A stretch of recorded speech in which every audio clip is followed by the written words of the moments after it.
Rahayu kowe. Panglimbang 5 menit dina Senin Legi tanggal 8 Juni taun 2026 kapetik saka Injil Matius bab 5 ayat 1 tekan ayat 12. Rahayu sawijining tembung kang asring keprungu rikala ana wong mligine pejabat pamarintahan aweh sambutan. Sawijining tembung kang ngajab dumadine kahanan bejo, tentrem lan bungah marang para rawuh pamireng. Tembung rahayu ing kene temtu kagayutake urip kang sukses kepenak, kecukupan sandang pangan lan papan sarta nir ing sambikala. Muga pancen mengkono dudu amung sawijining formalitas lan pemanis tembung wae. Tembung rahayu dina iki uga kawedharake dening Gusti Yesus marang para penderek dalem kang ngayati pakon piwulang dalem kanthi konsekuen. Tegese para penderek dalem kang rila nemahi perkara ora kepenak awit dadi penderek dalem Gusti. Mula ora aneh menawa tembung rahayu ing kene kagayutake karo kahanan prihatin, panandang sarta perjuangan urip minangka penderek dalem Gusti. Apa tegese ya padha karo pratelan cecala luwih tinimbang pratelan cecala.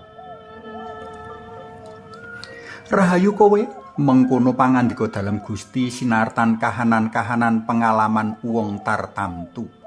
Para penderek dalem sinebut rahayu dening Gusti jalaran jroning kahanan kaya mengkono mau manunggal jroning kahanan kaya kang Gusti Yesus ayati jroning martakake kabar kabungahan.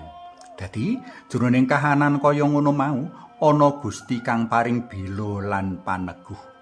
Ayo kita onceki siji mbaka siji tembung-tembung rahayu dalem kapapakake ana pribadi dalem Gusti Yesus piyambak.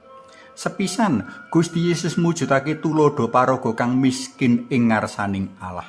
Panjenengane ora kemaruk bondo donya ananging nengenake maujute swarga. Panjenengane tansah sumendhe, sumarah lan ngendelake Allah. Demi maujute kersa dalem Allah, panjenengane ikhlas nindakake apa wae. Kapindho Gusti Yesus mujudake wong kang banget prihatin marang jagat saisine mligine para manungsane kang padha nggugu karepe dhewe ninggalake pakon lan karsa dalem Allah saengga gawe rusak ing kahanan. Katelu Gusti Yesus jroning sugenge ngrasuk sifat andhap asor lan lembah manah. Panjenengane sabar ngadepi dedeling umat manungsa kang angel tumindak becik sarta luber ing pangaksama. Kapat Gusti Yesus mujudake priyagung kang luwih lan ngorong mring dumadine kaadilaning jagat. Tan waleh panjenengane nguwahake tindak pamartobat marang para panggedhe Yahudi kang tumindak ora adil. Kalimo panjenengane ngrasuk ati suci murni saengga panjenengane tansah sumurup Allah yang Rama ing antara wong kang katemoni. Sekeca sapatemon sapejagung karo Allah yang Rama jroning sembayang kepara ngrawuhake Allah jroning diri pribadi dalem. Kaenem, minangka putraning Allah, panjenengane mider-mider mulangake lan nuwuh ngrembakake katentreman senadyan ndadekake sawetara wong ora tentrem uripe.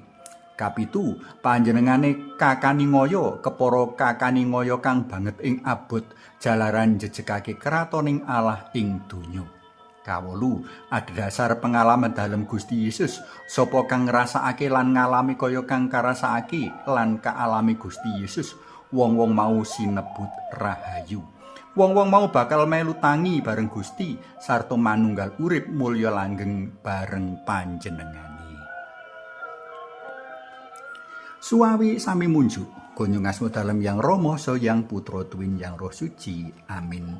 Alamo sae kawula munjus manuwun awit paneguhan dalem kangge tansah tumindak sae lantaran pemutipun Gusti Yesus. Rahayu, rahayu, rahayu kowe kang ngrawuhake kratoning swarga. Amin. Kunjung asma dalem yang Rama so yang Putra Tuwin yang Roh Suci. Amin.